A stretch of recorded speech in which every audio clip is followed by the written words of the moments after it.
my boots and a dream in my veins. Let's ride. Making a last minute addition here. In this podcast, I know I said the word about 400 times. I was very tired, so just deal with it. Okay, everybody calm down. Let's do the second part of this Preparedness podcast before we get back to the weird shit. Let's start off with the necessary. There's always the option to donate. You don't have to. It'd be appreciated. But do me a favor, if you don't want to donate, which, I get it. It's a pain in the ass when people even have to say it or have to hear it. But do me a favor, if there's an option to subscribe, if you're going to listen, hit the subscribe button. I'm not going to come and find you and move into your garage or anything like that. Just do me a favor and subscribe. It will help. I don't want to sound desperate. So if you don't want to, that's fine also. But I'd appreciate it. All right. Before I get into preparedness, though, I did want to talk about something I've been seeing a lot of in the news. This whole thing about ICE agents shooting people and, they're innocent people going about their daily lives, and ICE agents are just, I don't know. I just wish people would realize how stupid they sound sometimes, saying that government agents are just going around shooting people randomly or because they want to, or they were shooting them because they were sticking up for something that the ICE agents didn't like. Let's just call it bullshit right now. Honestly, if you're one of these people that wants to support taking a stand against the government or standing against the ICE agents or crying about ICE agents shooting innocent civilians, just turn off the podcast right now and go away. I don't want you a part of this. People like you are why we're doing this podcast. So I'm asking you politely. I'm not protesting in your front yard. I'm not throwing rocks at you. I'm not holding signs up. I'm not doing anything. I'm not dyeing my hair blue and swearing off of women or whatever the hell you freaks are doing this week. If you're taking a stand against the government, if you're taking a stand against ICE, if, you're taking a stand against Israel and whatever the hell you're taking a stand against, if you're taking a stand against the American way, please just go away. Disconnect now. Just go away. Okay, I got it off my chest. Let's get back to preparedness, and I also feel compelled. Something was asked the other day. Hey, hold on a second. I got to pause for a second. 3 pronouns on this podcast. If you've never heard it, we only have 3 pronouns on this podcast. Male, female, and my favorite, dumbass. Moving on. Again, some of this stuff has been said before. We're just going into greater detail now. Before it was skimmed over. It's when we were starting out. It was before we knew how to use a soundboard. And if anybody cares, we've made enough to purchase a bigger and better soundboard. Hopefully the mixing and everything else will be much smoother and sooner. What am I trying to say? I'm tired. It was a long day today. Hopefully, very soon, things will be much smoother. Hopefully, very soon, there's going to be another guest on. It's just really hard to get times together to do this right now. There's light at the end of the tunnel for getting together with other people now that the holidays are over, so stand by. I think the first guest is going to be pretty cool. I'm looking forward to it. So, without further ado, I had said before that history always repeats when it comes to the preparedness state of mind. And what I mean by that is you know, society in general. If we have not learned from the past, we have failed as a species or society. Um, and the spoiler alert has always been we have failed miserably. We should have learned from the past. Civil wars are real things.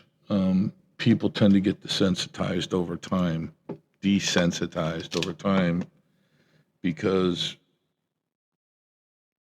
you know, it was a long time ago. So we don't think it's going to happen again. Um, those of you who feel that way are idiots. Um, if you're at all a student of history, you know history is going to repeat, especially the bad stuff. Um, we should be looking at the fact that more civilians are in a time of crisis, civil unrest, power outage, wars, civil wars. More civilians die from starvation, disease, simple infections than bullet wounds, shrapnel, explosions, or anything else. Um, and if you haven't connected the dots, starvation, disease, dehydration, anything like that, this is all stuff we've been talking about for preparedness to avoid. You know, the water storage, the food storage, the type of food to store. Um, this is the stuff that wipes people out. Do your homework, look it up. I did. I'm fascinated by this stuff, and that's why I'm always working at taking away the things that would take me out. Um, Again, two of the big ones: starvation and dehydration. You know, you can't get to clean water or water that's at least not going to kill you. You can't get food that hasn't spoiled already, or you can't get to food. These are things you can prepare for. These are things that you're not going to get in trouble preparing for. These are things that you're not going to get arrested for hoarding or arrested for buying. You can buy canned food. You can buy water jugs. Um, these are the things that are most likely to take you out in a time of crisis. Again, these have nothing to do with guns, bullets, hand grenades, flamethrowers, nothing like that. Um, I can't recommend enough that you start to study water storage, proper water storage, how to stabilize water. So let's just go over that one more time about, you know, history always repeats. Keep that in mind. So far, we are failing as a society.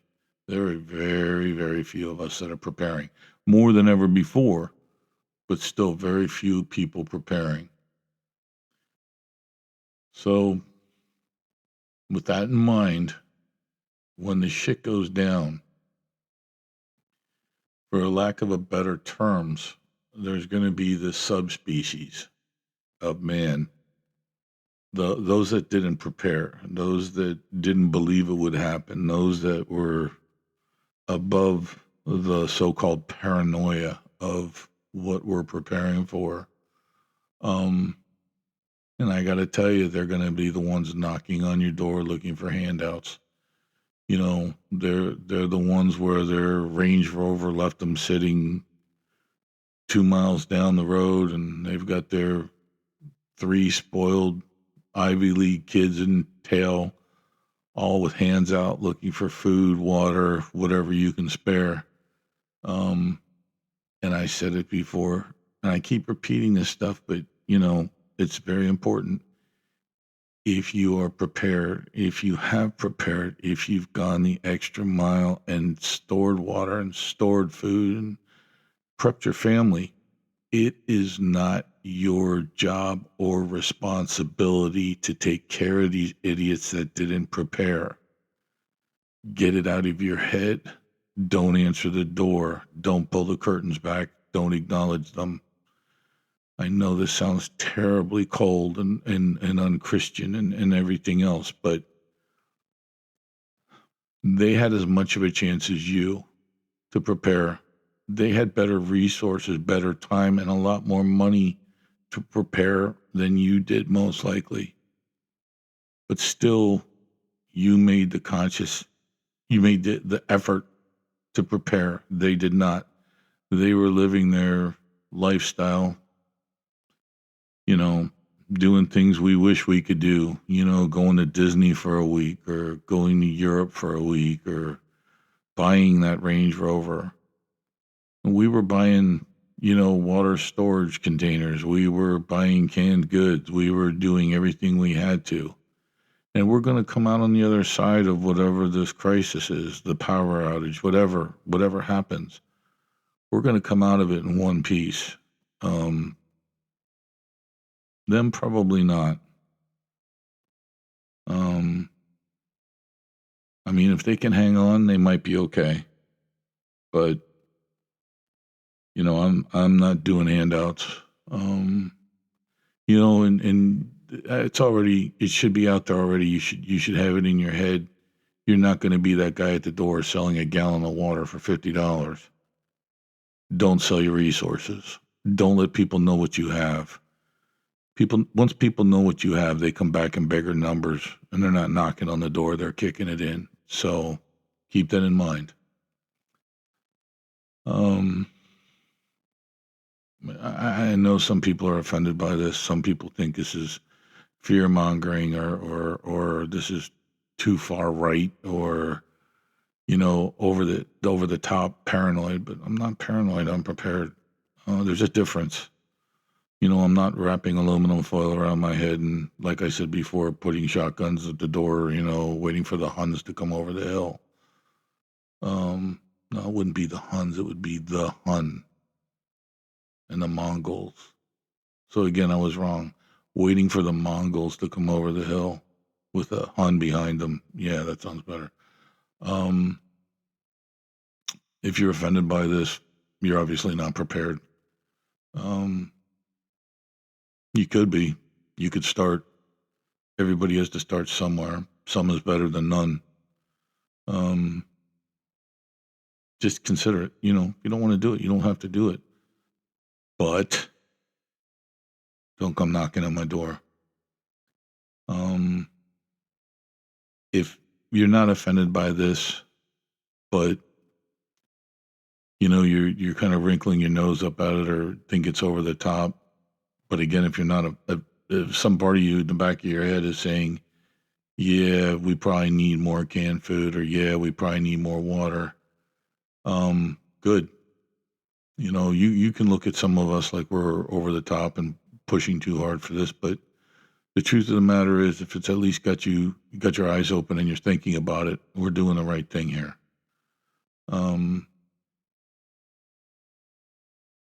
I don't know how to say it without sounding doom and gloom. That's the problem. I don't think it has to be doom and gloom. I think it can be more of a project or a hobby. The real danger here with getting prepared is it can become an addiction to some people. And some people always want to make that mistake of trying to get other people involved. For some strange reason, and it's this phenomenon. It's hard to. Most of us that are prepared have seen this. Some of us have done it. And if you are doing it, stop. But you know what I'm talking about. They're the ones that feel they need to tell everybody, "Hey, I'm prepared. Hey, I have this. Hey, I own property here, and it's out in the middle of nowhere, and we're stocking it up, and we're taking truckloads out every couple of weeks. Truckloads of supplies or food or water or whatever out every couple of weeks." Why people feel the need to advertise this is beyond comprehension. Common sense would dictate the less people know, the better off you are. I can only think that maybe it's this fear of loneliness, like you're hoping other people will grasp on and join, cling on, grasp. I don't know, get involved and join in, and they wouldn't feel so alone. It's one thing if you have a MAG group, and for those of you that don't know what a MAG group is, it's a mutual assistance group. It's a group of people you can completely trust that are preparing with you. That you're bringing. It's a group of people that bring different skills to the table, skill sets to the table, that would be able to band together in a crisis, maybe bug in together in a crisis, unite in the idea that we are going to have to buckle down to get through this. But it shouldn't be everybody at work. You shouldn't be hanging up signs on the cork board at work, saying, hey, if you're interested or anything like that. You shouldn't be advertising this. If you're one of those people, stop advertising it now. Don't go out of your way to try to downplay it, because that's just as obvious as saying you're doing it. But stop talking about it. There's no reason for anybody else to know about it. And you shouldn't feel that you're in this alone. You should want to be in this alone. The more people you get involved, the more your personal supplies, your food, your water, every time you add somebody else to it, you're increasing the need to do more. If people are coming to the table empty-handed, you're going to be giving out your stuff. Don't bring other people in that don't have something to offer that you can completely trust. If you can't completely trust them, you shouldn't be sharing with them. How many people at work can you completely trust? Right, there's your answer. Stop telling everybody you're doing it if you're doing it. I said before, and I'll say it again, this is very important, but people with a military background say more than just the average, I'm in it for the college, but people that have seen anything or done anything or gone anywhere or have anything more than just basic training, if they know where the people are that are storing everything, they don't need to, these military people don't need to store anything themselves. You just go take it from the people that are storing everything. A lot of these people have gotten into it for the thrill, to get through boredom. They latched onto this idea, and they're the ones that are bragging about stories that they're preppers. They're the ones that are bragging about it. It's a form of identity that they never had before because they were never in the military or anything like that. These are the people that are going to that are going to lose out first. People with training, people like me, other people in my mag group, all those people are a 7-Eleven for people like us. We know where they are. We know what they have. When we're ready for it, we're going to go take it. That's what they are. And if it's you, that's what you are. If you are just bragging about having it, you might have a room full of guns. You might have a room full of ammo. Doesn't mean shit. We're coming. We're going to get it if we have to. I'm not saying we're planning an attack. I'm just saying if shit hits the fan, if it goes down, trust me, people like me are keeping a mental inventory of who said what, who has what, and where that, for lack of a better term, 7-Eleven is when we need it. So stop talking about it. You don't want people like us coming and taking your shit. Stop talking about it. I don't want to come and take your shit right now. Stop talking about it. Just do it. You need to be aware. Let's move on. I'm sorry, this is getting pretty dark. You need to be aware there are going to be markers. There's going to be signs out there when society's going to take a shit or the grid's going to collapse, or, I don't think there's going to be a civil war. I don't think the society is going to collapse on itself completely. I don't think it's going to be that bad, but I think something's coming. And I think there's going to be a period where, remember what COVID was like when COVID started? I said on the last podcast, I think that was a test run. I don't think that was anything. I think it's going to be worse than that. I think we got a taste of how it could be, but not how bad it will be.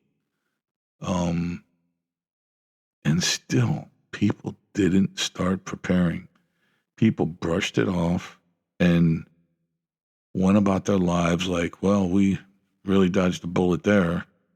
It did nothing to prepare. I mean, some people,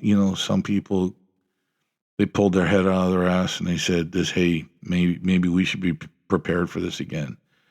You know, and I know this isn't exactly telling you how to store water or anything, but it's getting your mind into a mindset that you would need to be able to prepare. So just listen. You know, how we could go through something like COVID and people didn't just sit up and say, you know, pop, I just pulled my head out of my ass. Why am I not preparing for this? Why were we the ones looking in the closet and saying, oh my God, we got 3 cans of food and 2 rolls of toilet paper. We should be doing better. And the crisis was over and they're looking in the closet now and saying, hey, we only have 2 rolls of toilet paper and 3 cans of food. We should probably add that to the grocery list. Why is it that way again when we just got through it? People are so weak. If this is you, you're one of the sheep. You know, you're in a bad place. You don't know how bad of a place you're in right now. And you're brushing it off right now. You're probably thinking about it, saying, you know what, this guy's crazy. You know, he doesn't know what he's talking about. But you know what? COVID came. We had more than 3 rolls of toilet paper. We had more than half a case of water, and we had plenty of food. We weren't running to the store panic buying. We weren't sweating bullets when we looked on the toilet paper shelf and saw there wasn't any toilet paper. We weren't panicking, you know, about water or food. We didn't have to go anywhere. We just sat it out. We watched it on TV, and that's all we did. We never panicked. So if you can honestly say you were prepared enough that you weren't panicking, then maybe you're in a pretty good place. But let's be honest, the majority of people out there were freaking out. You know, 20 years ago, if you would have gone somewhere and said to someone, you know what, a week from now, you're going to be panicking about toilet paper, people would have laughed at you. But look at what happened. And still, nobody learned anything. If this shit does go down, experts say, you know, the civil authorities and experts and FEMA and all that shit says it's going to take about a week to 10 days for society to start to turn and for people to start stealing and this and that. Yeah, they're full of shit. Less than 3 days. In less than 3 days, it's going to go to shit, especially in the bigger cities. Maybe not so much in rural areas, but bigger cities, things are going to turn to shit quick. You need to be prepared. You need to know not to be out. And for people to say, no, it's not going to happen like that, they're right, you know, a week to 10 days or whatever. Let's look at history repeats again. It's probably beyond the scope of a lot of people, but let's look at history repeats. H.G. Wells, 1938, War of the Worlds radio broadcast. It was only a radio show. It was announced that it was a radio show. It was in a typical time slot for radio shows about not weird and unusual, but dramas. There was no reason to think it wasn't, although it was kind of, if you've ever listened to it, it sounds like it might have been a newscast, but very quickly people should have been thinking about, oh yeah, it's a radio show. But that's not how it was perceived. Cities all over the place thought of the War of the Worlds radio show, that it was an actual thing. The War of the Worlds, the aliens were attacking. It turned cities upside down. And this was almost a century before the Rainbow Warrior colleges were teaching kids to hate the United States, and there was a very strong sense of patriotism, and you know, this was at a time when we were really strong as a nation, and yet it turned some cities upside down. People came unglued, and this wasn't even real. So imagine if things would have been real back then. I mean, it would have changed the face of America. I mean, obviously, if aliens were attacking, it would have changed a lot of shit. But you get the idea. If they would have gone on with some kind of fictitious radio show about civil unrest and cities burning and this and that, people would have been, shooting out their front door and shooting out windows and stuff at people walking through their front yard trying to defend their houses. Let's be real, So all I'm getting at is if people can come unglued over a simple radio show, think about it. If this happened for real, the country would turn upside down overnight. So with this in mind, with all this stuff going on, with what could happen, what could happen with the biggest threat we're facing right now is a power grid going down. The second biggest threat we're facing right now is civil unrest with this radical far left agenda that, deporting illegal aliens that are raping and killing people is a bad thing. I'm still having trouble wrapping my head around the fact that the far left finds it to be a bad thing to deport people that are here illegally, that are raping women, killing men, women, and children, setting people on fire in subways, yada, yada, yada. I can't understand that, but let's go with that fact that this is what's going on. So grid down is the first biggest threat we're facing.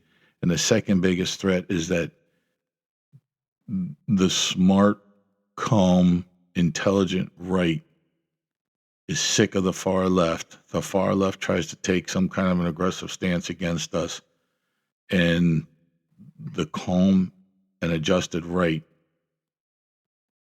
takes things into their own hands and successfully bitch slaps down the far left. If this was to happen, if we had the grid down, let's just go with the grid down. If we had the grid down situation, are you ready? Are you going to leave? I'm going to very strongly once again recommend bugging out is not the option. Do not, dear God, don't bug out if you don't have to. Bug in. But if you are in the city and if you know, like I do, that's going to be rough and you do have a place to go to, if things are looking bad, say tomorrow things start looking bad, are you going to pack tomorrow?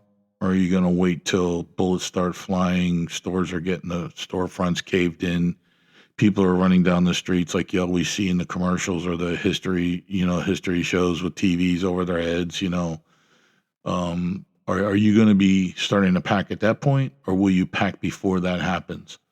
Is your escape vehicle that you might need to use to get out of the city? Do you already have some supplies in there? If you got to get out there quick, right now, if you had to leave, are your bags packed? Can you go out and throw them in the car and go? Or is it going to be one of these things where everyone that's out there sees what you're doing and knows you got a bunch of shit and they're going to come and take it? Are you ready? Are you in pre-go mode, or are you in let's sit back and see what happens and we might have to go mode? If it happened tomorrow, ask yourself this, even if you're living in rural America, if you're not going to leave anywhere, if you're going to stay, ask yourself, how long is your current food going to last? How long is your water supply going to last? Are you prepared with at least 1 week's worth of food and water? If the grid goes down in the middle of winter, are you prepared for really cold weather and the fact that it's going to get really cold in your house, apartment, condo, shoebox, whatever the hell you're living in? Let's say the opposite. If it happens this summer when we're hitting that 100-degree mark, do you have extra water? If need be, if someone has a heat attack, do you have battery-powered fans and water you can put on them to bring their body temperature down? Are you that idiot that made the horrible mistake of telling everyone you're prepared? Do you have a backup plan at this point if hordes of people come knocking on your door? How about this one? People don't think of this. Do you have food and water for your pets? They don't count. Your food and water is for you, the regular food and water. You should have separate food and water for your pets. If it's part of your plan or notion, or if it's in the back of your head, are you really prepared to take others in, relatives and stuff? Because that's really a bad idea. Have you thought about ways to stay gray? Gray meaning basically irrelevant and invisible. Like, if someone walks past your house, are you broadcasting the fact that you are a doomsday prepper? You have concertina wire and barbed wire up around your fence and, spotlights and cameras and generators running. Spoiler, it's a bad idea to do all those things. And even if you are gray, does a truck out in front of your house look like you're going to war? Do you have one of those doomsday trucks with the water bottles strapped on the side and the fuel tank strapped on the side and the snorkel air intake and bars over the windows? Again, spoiler alert, bad idea. I highly recommend against doing that to a vehicle. If you got a garage or something, you can keep it in where someone driving by can't see it. That's one thing, but don't ever park something like that on the street. People know what house to go to right away when they see that. You have backup ways to, store water, clean water. How about this? Are you prepared to say no when people come knocking at your door, and are you prepared to back that up? Excuse me. Are you aware of the fact that if you made the grievous error of grilling out or something like that, and you turn people away, people that are hungry and they smell that food, are you ready for the fact that when they come back, they're not going to come back asking, they're going to be coming back ready to take it? So basically, are you smart enough not to grill outside, I guess? I don't know. I don't like to talk about things this bad because it does sound doom and gloom, but keep a couple things in mind. We're not trying to sell you a bunch of crap. We're not trying to sell you generators or dehydrated food or water jugs. We're not trying to do any of that. We're just trying to get you to think. Thinking is a type of mindset. There are two primary mindsets in a situation like this. You've got your survival mindset and you've got your warrior mindset. The first mindset is the one that I'm talking about when I say we haven't even talked about a gun yet. We haven't even talked about bullets yet, or as I like to call them, rounds. We haven't talked about any of that yet. We're talking about the mindset to get prepared, the mindset to know this isn't an exaggeration. This isn't going overboard. We're going to have some extra food and some extra water just in case. Extra batteries for the flashlight, maybe, things like that. Nothing that's going to advertise when people are walking by that you're prepared, but you're going to have some stuff. The survival mindset is a mindset of no options. You need to embrace this. This is a mindset that could save you and yours lives. Yours being, mom, dad, kids, dogs, goldfish, hamsters, whatever. Going off the deep end, if you want to talk survival mindset, that means going out and scavenging for food, grubs, whatever you have to. If you were one of these idiots that didn't prepare, you can still have the survival mindset, but you got to be able to shift into gear like, well, I screwed up. I shit the bed. Now I got to fix it. What can we do for food? If you prepared, you don't have to do that. You've got food. But you have to be prepared for it. And are you prepared to fight for it if you need to survive? I hear people saying, oh man, I'd kick ass, I'd do this, I'd do that. But these are people that probably never even been in a fight in their lives. They probably never even had a fight for lunch money, to defend their lunch money. Don't tell yourself you're prepared to fight to survive if you've never been in a real fight. But you need to start thinking about it. What would you be willing to do? And maybe even, learn a little self-defense. If you go to any halfway decent dojo, karate school, whatever, you're going to get the shit kicked out of you a couple times, but you're going to know that you can take a beating. It's an extremely important lesson to learn, because if you haven't learned that lesson through force and being hit or kicked, the first time it happens, you're going to be stunned. You're not going to know what to do, and you're going to end up getting your favorite head kicked in. So if you've never been in a fight, I recommend you go learn a little bit of self-defense. Just because you watch Bruce Lee movies doesn't mean you can fight. I know that's a shock to a lot of people, but deal with it. Survival mindset also means, would you be willing to dig through trash if you had to for food? Dig through someone else's trash. Are you willing to read a couple books maybe, about field medicine and stuff like that? You might have to go out in the woods and, people don't know about birch bark. Birch bark, the white film inside of birch bark that holds bark on a tree. You boil that stuff, the part of the bark in that white film, you boil that stuff and drink it as tea. It's a great headache remedy. Now, I'm not telling you to go out and do it if you haven't learned how to do it properly, because for all I know, it's going to kill you if you don't do it right. But I've been shown how to do it. I know how to do it, and it is a great remedy for a headache, especially if you get that headache like behind your eyes when you don't really know what it is. You just feel that throbbing behind your eyes and, above your sinuses to where your gums hurt. I'm going to tell you something. That shit really works. Tastes like shit. It absolutely tastes like shit. But if you've ever had one of those headaches, it's better than dealing with the headache. I'd rather drink some of that tea, get it down, and feel better. Getting off topic. Sorry about that. And if you think you're in the survival mindset, have you practiced bugging in to the people involved with what you're going to be doing? Like I said, your significant other, children, or you're going to be taking in your mom or your grandpa or somebody. Do they know what to do? Are they somewhat trained or at least aware of what's going to be happening? What you prepared. Are they aware that they're going to have to use light noise discipline probably at some points? Do they even know what that is? If you're in a mag, here's a big one. If you're in a mag and someone in the mag isn't contributed, are you willing to cut them loose? And you need to face the fact that there's much darker things that are going to happen besides just saying goodbye and wishing them luck.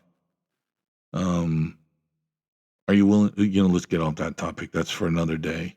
Are you willing to learn field medicine? If you're in an extended grid down situation, you're not going to be going to the hospital or urgent care. They're not going to be open.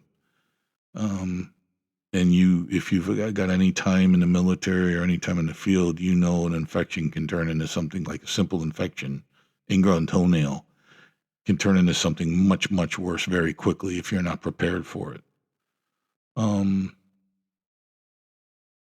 Big one, I said it earlier, and I'm going to repeat it, is extended cold weather. Once hypothermia sets in, it's you got problems. It's going to go to shit real fast. You need to have cold weather gear ready. Not on. You don't have to be walking around in mucklucks and long johns and everything else, but you should have it just in case. Extra blankets, sleeping bags. You should have all that stuff. It's a mindset. It's everything's a mindset. The other mindset, and I'm just going to touch on it briefly. I am not going to go into details. I don't feel like explaining this, or I don't want anybody to think that I'm trying to train anyone on this, because I'm not. But the warrior mindset. This is, if you're in a mag, some of the people in the mag should have this. You're not going to make it if they don't, especially if it's a fairly large mag. And if you've made the mistake of telling people that you're prepared, you're going to need this. And you might just need it depending on where you live. The warrior mindset.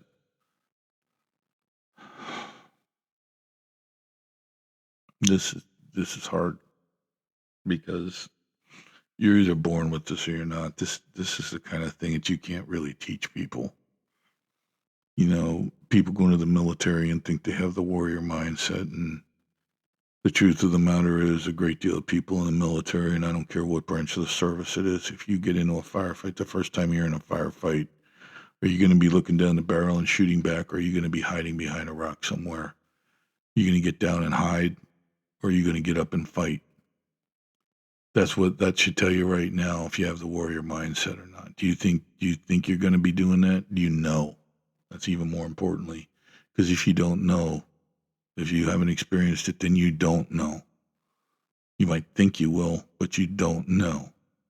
If you're a fighter or a runner, or just some guy that's going to crawl into a fetal position and pray they don't get killed or pray for death, you don't know if you have the warrior mindset.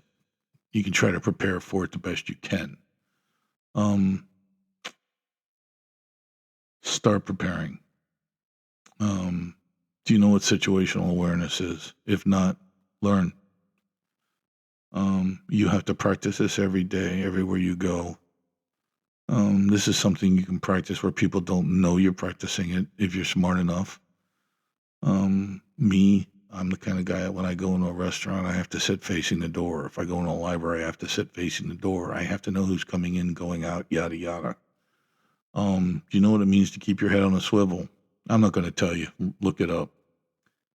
Can you justify in your head that your survival is 100% more important than anyone else's without looking at them and saying, well, they're probably a doctor. They're probably worth more to society than I am. No, they're not. You're worth more to society than anyone else. That's your mindset.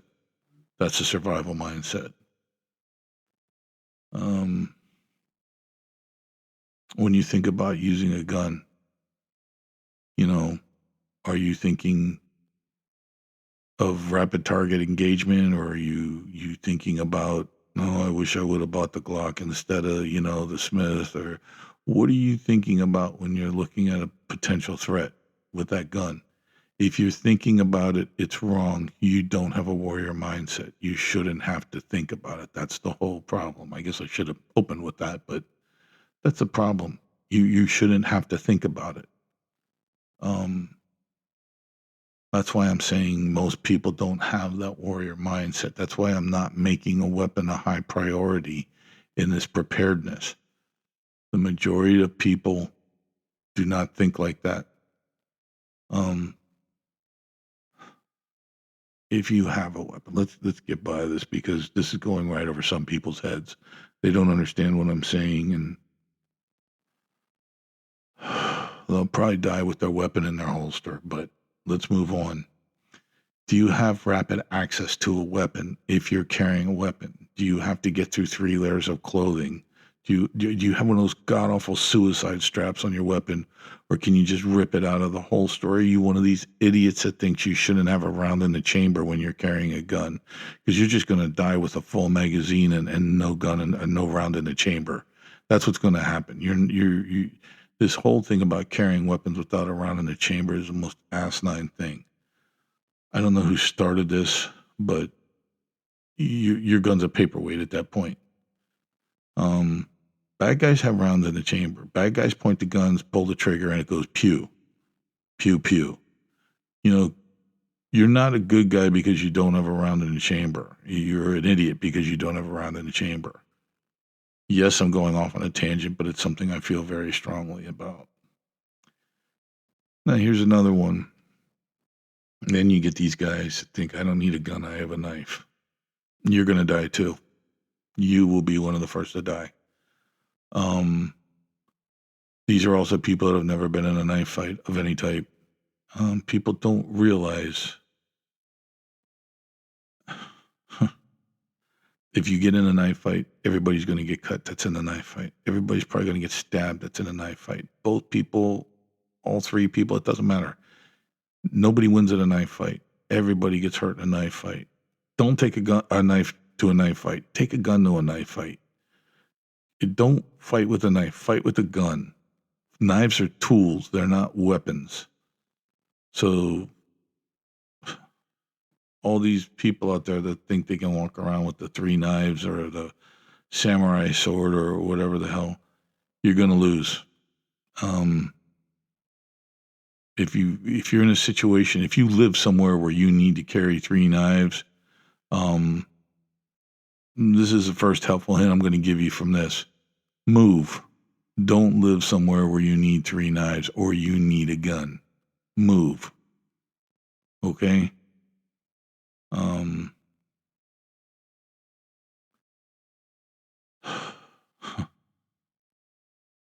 Warrior mindset, like I said, not everyone will be able to understand it or utilize it. There's no shame in running if you can't fight, although I don't recommend so much turning your back on a threat. Don't go up against someone that has a dead stare in their eyes and a gun in their hand. You're not going to win. They already know what they're going to do. They've already got the drop on you. Don't pull a pistol if someone has that look and they have a gun in their hand. Don't go reaching for a gun. You're going to lose. I don't care how fast you are. Turn and run. You might get shot in the back, but you at least had a chance to get away. If you do not have the warrior mindset, if you don't have your hand on the gun, if your head isn't on a swivel, if you don't have situational awareness, you're probably better off without a gun.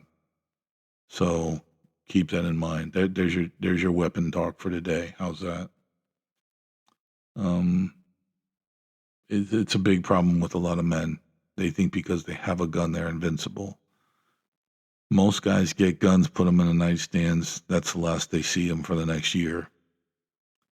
Most men don't practice with the gun. Most men think if they buy a box of ammo when they buy a gun and they go to the range and they shoot that box of ammo, and it pains me to say it, they don't even clean the gun. They just save enough ammo to load the last magazine, put it in the nightstand, and forget about it because now they're invincible. I don't know the correlation between testosterone and a dirty gun. It's ridiculous. I clean guns sometimes 3 times a week. It's my zen place, but it's also me knowing my gun's going to work when I pick it up. That's not the same gun 3 times a week. I'm just saying I rotate through and clean guns. So, having a gun doesn't mean you're going to survive. You're better off with food and water. I can't stress that enough. I'm going to try to give you a decent example. I might have given this before. I don't know. But this is for your situational awareness. I'm sorry I'm jumping around, but I'm trying to demonstrate what situational awareness is. Who's the person you work think about this for now and just try to start getting this in your head. Who's the person you work most with today? Or are you at work, or are you going to work, or whatever? If you're going to work, think about yesterday, the person you worked most with. If you're not at a company where you wear uniforms, what was that person wearing? The person you spent most of the day with, what were they wearing? Do you remember? If not, you don't have situational awareness. Where you're parked at today, if where you're parked at, the car that's closest to your car, what kind of car does that look like? What does that car look like? Or is it a truck? What's parked closest to you? Was somebody sitting in that vehicle? Did you pass any vehicles where people were sitting in without the car running? Were any cars running, and no one was in them? When you went to the store, think about that for a second. If someone leaves a car running and they go into the store at 3:00 in the morning, maybe they're doing it just so the car's not cold when they come out. Don't get me wrong. But if you're at the store, like if you go to the 7-Eleven or whatever kind of store, whatever you have around you, little bodega or something, and there's a car outside running, is that car possibly sitting there running because the person inside is holding up the store and they want to jump in the car and go when they come out? Do you ever think about that? Or you just walk past a running car and say, that car's running? if you're not thinking about these things, you don't have situational awareness. You need to be aware of this stuff. You need to be aware of what's going on around you. When you walk into a place, does everybody look at you? Like a store or something? 'Cause that's not usual. If you walk into a store or something and everyone in there looks at you, something's probably going down. If you walk into a store and you're not aware of what's going on, you don't have situational awareness. Um, when you park let's put it this way: when you park your car, when you go somewhere and you park your car, is your car programmed for all the doors to come unlocked when you put it in park? It's a horrible, horrible thing. This is how people get carjacked. Those doors shouldn't open until you're ready to open the door. Do you look around before you open the door, or do you just shut the car off and get out? Because if you do, you're a fucking idiot. You should be looking around, and the door should be locked while you're looking around before you get out. Doesn't matter if you're armed or not. Do you ever try to get to your weapon while you're sitting in a car? It's almost impossible. And the worst time to try to draw a weapon is when you start swinging that leg out the door and you're trying to get out of the car. Because where are your hands? You're grabbing a door frame or a handle or something to get out. Your hand isn't free to grab a weapon. You should be thinking about all this stuff. When you park, are you parking as close as you can with no regards for what you're parking alongside of? Is it blocking your view? Are you parking next to a big van where you can't see what might be there waiting for you? Yeah, it's doom and gloom, but it's a possibility. This happens every day. Or are you parking where you got a good view of everything around you? Maybe you're parking a couple rows out where there aren't any cars around you, but you can at least see what's going on. You can react if you have to. Are there some shady people walking around? Are there people ducking behind cars around you where you're parking? Or are you just getting out of the car blindly because you want to get in the store? If you're one of them people who doesn't look around, if you're one of those people who just parks the car and goes, you're a fucking idiot. Start looking around. I think that's enough for today. I think the next podcast we're going to talk about things to start buying and storing and the common sense things to buy, not stupid shit. And be aware, we're not going to be talking about guns or anything yet. We might down the road, but for right now, there's a lot more things that have to come into play for preparedness than guns. I know that's disappointing to some people, and I know it's damn near heartbreaking to some people. I can't tell you how many people I've talked to that have bought a gun within the last year and haven't fired it yet. Wouldn't have the slightest idea to take it apart to clean it if they had to, yada, yada. So we're not going to talk about guns yet. We'll be talking more about food and water, which I know we've talked about, but we haven't really drilled down on what you should be buying, what you should be storing, what you shouldn't be storing. We'll probably do a short one, maybe 20 minutes on this, but oh, man, start thinking if you even want to be prepared. Maybe you're better off being one of the sheep. Maybe you're better off being one of the people waiting in line at a FEMA camp. Maybe you're better off being one of the people happy when you get the granola bar you like and the juice pack you like, and maybe they'll give you a blanket without any holes in it. Maybe that's your future. Not me. I want to sleep in my bed, eat the food that I bought that I wanted, drink as much water as I want, and I don't want to be standing in any lines for anything. Again, I don't think it's going to be the end of the world, but I think something's coming. I think it is going to change us. I don't think it's going to be the collapse of our civilization or even our society, but I think we're going to go through some dark times here in the near future. The next 3 to 5 years, I think something's going to happen. Something big's going to happen. And if you start now, you have time to prepare. That's all I got for now, and until I think of a more clever catchphrase. Peace out.